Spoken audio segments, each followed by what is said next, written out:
po ba kayo? Uy, hindi ha. Nagpa-practice lang ako. Nag-acting lang ako. Bakit po kayo nakaganyang damit? Anak, ano to eh. Kasama to sa costume. Kasi alam mo naman ng mama mo, pang leading lady, diba? Sige na, anak. Matulog ka na, ha? Ang ganda niyo po, Nay. I love you po. I love you too. Tulog ka na, ha?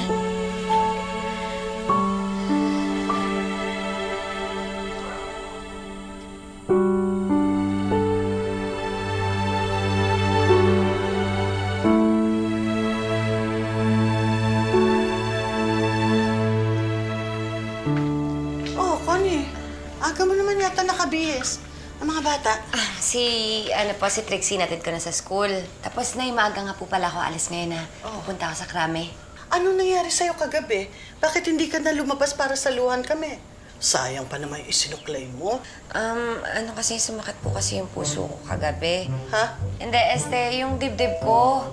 Tapos yung ulo ko, na-migraine po kagabi, kaya nagpahinga na rin ako. Connie, matanda na ako, ha? Huwag mo na akong bulahin sa mga ganyan-ganyan. Sabihin mo, nagselos ka dun sa babaeng kasama ni Jill kagabi. Ano? Pero may sasabihin ako sa'yo, ha?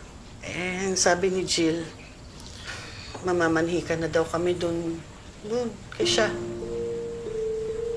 Sabi ko, siya nawa. Buntis daw eh. Ha? Buntis siya? Si siya? Alam nga si Jill ang nabuntis. Ay, sorry po, Nay. Connie, halatang-halata ka na, ha? Selos na selos ka na. Sa akin naman, okay lang yan. Pareho ko namang anak si Jack at si Jill. Pareho silang sa akin lumabas. Ang inaalala ko, ikaw. Kasi baka kambal na sakit sa puso din ang abutin mo. Nawala na si Jack, namatay. Tapos ikaw, kung hindi mo pa aaminin na kung anong nararamdaman mo kay Jill, baka pati siya mawala rin sa'yo. Ito lang naman, nanay instinct lang.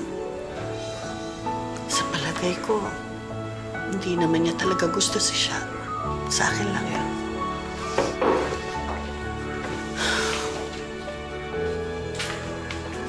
Siya nga pala. Ito nga pala ay iniwan sa'yo ni Jill. Para sa'yo lang daw ito. Wala daw pwedeng humati. Ay.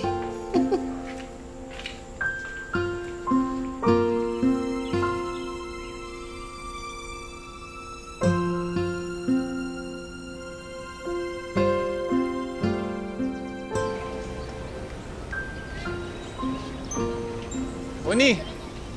Oni! Oni, sandali. Saan ka pupunta? Sa Maynila. Iiwan mo na ako? Hala! Ako pa ngayon nang iiwan sa'yo? Eh di ba ikaw nga tong lumuwas pa para sa pamamanhikan mo ng babae mo? Oni, hindi na. Anong hindi na? Pwede ba, Jill, wag mo nga ako pinipikon? Magpaparehistro ako ng baril ngayon sa Krame. Baka magbago yung isip ko, iputok ko dyan sa bungo mo. Grabe naman yung galit mo sa akin, Connie. Birthday pa naman namin ni Jack ngayon. Sige, barilin mo na ako. Sunod mo na ako kay Jack. Para pareho na kaming wala sa buhay mo. Hoy! Mabubuhay ako. Mabubuhay kami ng mga anak ko kahit wala kayo. Connie, huwag ka na magtampo sa akin. Hindi naman tuloy ang pamamanikan eh. So ngayon, kasalanan ko pa kung hindi matutuloy. Wala na kasi siya. Ha? Patay na si Sha! Eh di ba pumunta pa siya sa birthday mo? Hindi si siya. Yung baby. Nakunan kasi siya eh. Kaya hindi na matutuloy yung kasal namin.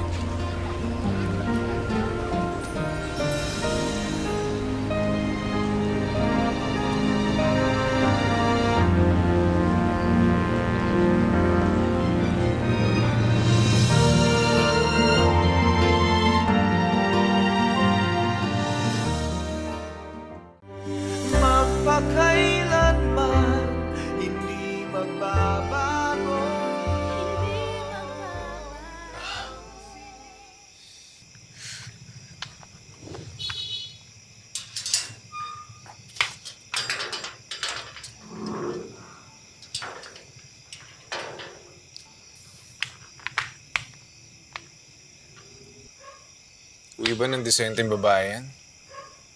Sa oras na ng gabi, ah. Ayos ka rin, no? Sino ka? Si Nanay Yoli? Alam mo, lasing ka lang. Paano mo nagagawang mamuhay na parang walang tragedya nangyari sa'yo?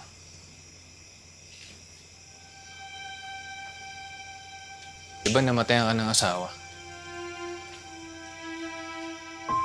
Paano mo nakakaya yun? Hindi ko alam pati ba naman ikaw judgmental din. Gusto mo malaman kung paano ako nagpapatuloy sa buhay ko? Kinikimkim ko. Tinatago ko sa kaloob-looban ko para hindi ko maramdaman yung sakit. Hindi lang naman kasi ako'y nawalan dito eh. Nawalan din yung mga anak ko. Nawalan sila ng ama. So ano mangyayari sa akin kung magpapalunod lang ako sa lungkot? Anong mangyayari sa mga anak ko? Wala, di ba?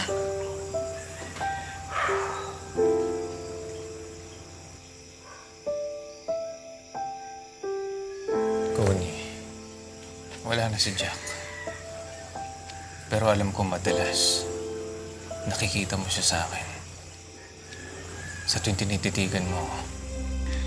Pero alam ko balang araw, makikita mo ako yung ako lang. Kung ano yung tinitibok ng puso mo. Michelle, pwede ba tama na? Lasing ka na eh. Pagod na ako. Pagod na rin yung puso ko. Tsaka pwede ba? Hindi naman ako laruan na battery operated. Na pagkatapos ng palitan ng baterya, aandar na lang ako na parang bago. Chill, wag ako.